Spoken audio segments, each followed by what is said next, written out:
This is a game about an 8-year-old girl named Misfortune Ramirez Hernandez, and she is oh so cute. The story, however, is not that cute. Obviously, after Frambo, I needed to talk about Little Misfortune, but if you look at the game, if you look at the design, you might think, well, what's so disturbing about it? Well, if you have not played the game, but you just look at the art style of it and the amazing voice acting, you might think, sure, this is a game for children, at least it looks like one, but we've been there before. A lot of games that look like as if they were made specifically for children aren't for children at all, and are much deeper than they seem. Welcome to Check That Book, a special place on YouTube where you and I get familiar with some of the most unnerving content ever created. And by content, I no longer just mean literature. This channel has started off as a channel about disturbing books, hence my very first video, The Groomer, which I filmed while still living on Sicily. Holy hell, that was a long time ago, at least it seems so. But we have evolved a wee bit, and I am super thankful to all of you guys out there. I mean, it's so cool. I'm talking to the camera, but I know that I'm talking to you. I cannot really describe that feeling. I'm pretty sure every newbie YouTuber or so knows this kind of feeling. This is actually pretty cool. But why are we here today with Little Misfortune? This cute-looking game by Kill Monday Games, which again, I've spoken about them before. The same authors, Isaac and Natalia Martinson. Ever since Frambo, I was keeping my eye on them, and I still am, and I'm looking forward to the new game that's about to come out at some point. Supposedly this will be a union of two characters. They will emerge in one game. I mean, Frambo and Little Misfortune will be present in the next game, as much as I've heard and as much as I read. Wow, I'm so looking forward to this. It's always exciting. And if you look at the at some purposefully leaked art style, there's a lot of crystals in the upcoming game, and I love crystals so very much. Just to prove to you how much I love crystals, I've been always having this candle piece on my desk the whole time. You just don't see it, but look at this gorgeous amethyst. Yes, that's how I'm a bit crazy when it comes to them, but crystals are not a part of my content here on YouTube, but sometimes I wear them, but I'm trying to be modest when it comes to this. I digress. Let's talk about Little Misfortune and why is it still on the list? Why is it still a disturbing game in its core, in my opinion? But first, the game in its core. Little Misfortune is led by a silky, persuasive narrator she calls Mr. Voice, on a quest for a prize called eternal happiness. On the surface, it's sugary sweet, childlike drawings, paper doll animation, and a glitter button you can press to make the world nicer. But the game constantly pulls the rug out from under that childhood charm and exposes a world of neglect, manipulation, and death. The result is a bittersweet, often upsetting fable that feels like a children's story written through a broken mirror. Now, was not that poetic? I have to apologize that in the beginning of this video, my microphone did not record. Little Misfortune is disturbing not because of some single event or gore or guts. I mean, Frambo has more gore and guts than Little Misfortune. Little Misfortune has none, as a matter of fact. It's disturbing because of a string of tonal collisions and some underthoughts. Throughout the game, we see some actually quite grotesque miniature staging set pieces, such as the hamster strip club, for example, right? And the death of a puppy. I mean, if depending on your choice, though. But it's, am I allowed to say this word on YouTube? I've heard many people blur it out, but come on, I've been cussing and swearing and naming things the way they are. And I believe there should be no censorship when it comes to naming things the way they are. They are ugly. And you don't need to sugarcoat them or mute them. I actually, as a matter of fact, when I watch some documentary or something, if some disturbing words are muted, I actually quite often I stop watching the video entirely, because this censorship is getting nuts. It's a bit out of hand in my opinion. And since I am not monetized on YouTube, at least not yet, I feel like it should be safe for me to say those words and to cuss occasionally. I mean, because I do. I'm an emotional person, and when sometimes you just need to say it in a rough manner, because that's the truest manner sometimes. What did you say to me? Give yourself a fuck. You don't need to hide behind the masks of, eloquency and censorship, etc. But this word, yeah, I'm gonna try and be nice. I will say, just in case it will provoke some people press the delete button on themselves. Do you like this allegory? Should I not? Okay, so there are, yeah, in this game you see that too. Not directly the act itself, but you see the consequences, the aftermath, so to speak. So it's creepy as well. But what's the most disturbing, to me at least, is little Misfortune's reactions to all of these things that are happening around her. Oh, wait. It looks like he hung himself. Hang himself like a piñata? Should I hit him like a piñata? Much like with Frambeau, the reactions of a little girl are quite unorthodox. But if you think like a psychologist or a psychiatrist, then you will understand that the way these girls respond to situations around them are quite normal to their age, and quite normal taking into account of the circumstances of their upbringing. Reviews and players have pointed out a handful of scenes that linger in the memory, and I quite agree with them. For example, the slow revelation of the Misfortune's family's dysfunction and the mother's alcoholism, moments where Misfortune jokes about death with chilling casualness, the one I've been speaking about before. Encounters with Morgo, a predatory figure who organizes a game that gradually turns from mischievous to malevolent. Critics and players have described the experience as black comedy mixed with genuine heartbreak, and some have found the tonal shifts from whimsy to shock to be intentionally jarring. Little Misfortune is a story about a lost childhood. A childhood that never was and never will be. Also, I see it as there's hints to Mr. Voice. I mean, of course he's not very nice, but if we leave all of the mystical aspect aside and the world that Isaac and Natalia created, if we leave it all out, if you just think in the terms of real world, then this is quite frankly very disturbing. Think about it.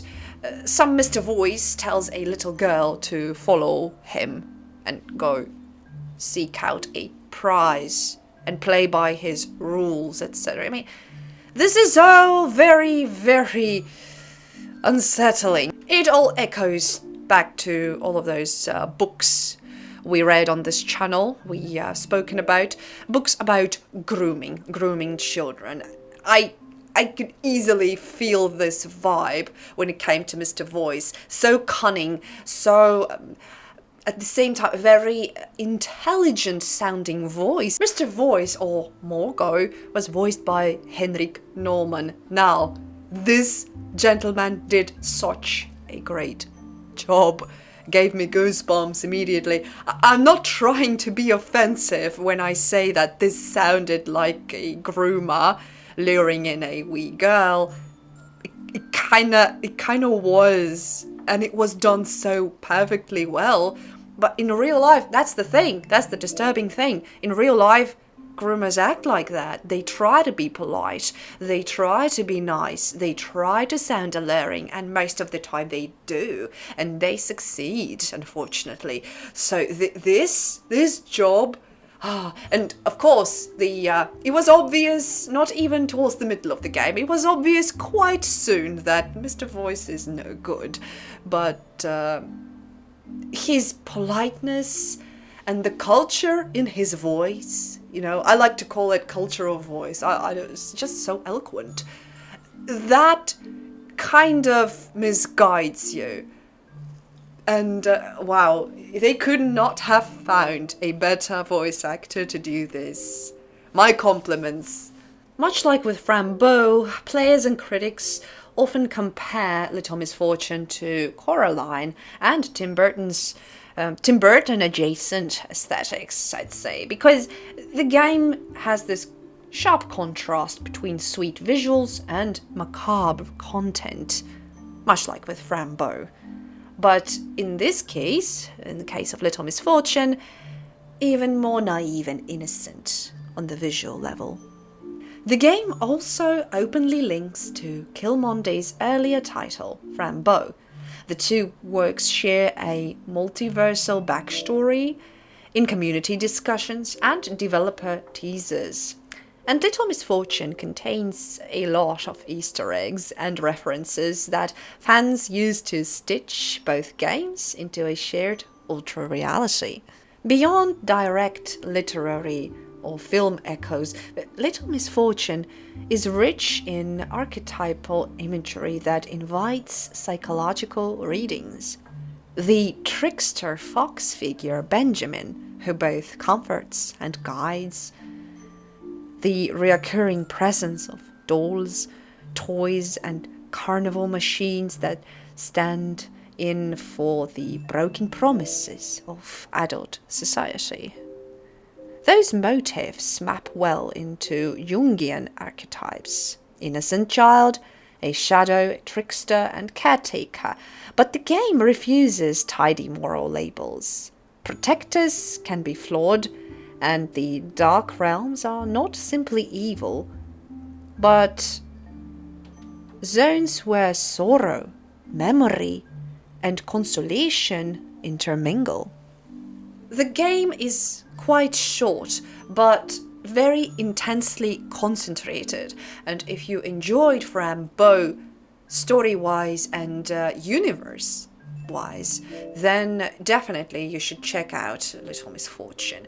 But don't expect any guts and gore. It's not disturbing on that level, not at all. It is obvious that if you are a fan of Frambeau, Little Misfortune is definitely worth checking out. Just expect something completely different. Still a disturbing thought behind the story. The ending will reveal it all to you, and if you are like me and you've cried at the very end of Misfortune, at least for the first time you played it, then Little Misfortune has a lot of dark humor in it. After all, some reference it as black comedy, and it is. At one point you are giggling because of some punchline that Little Misfortune delivers, and the next moment you're driven to tears because you realize that this poor lass is so horribly mistreated and that she does not deserve any of it. This is an emotional game, and Natalia Martinson said in some of the Q&A videos, she's been speaking about Misfortune as more of a personal project. I highly suggest you check out their channel. I will link them in the description. You check out all of the videos on Little Misfortune. It's a very interesting watch. It's nice to listen to, and it gives you some insight. And it's a personal story, and it shows, and you can feel it. That you can feel that it is made with heart by someone who experienced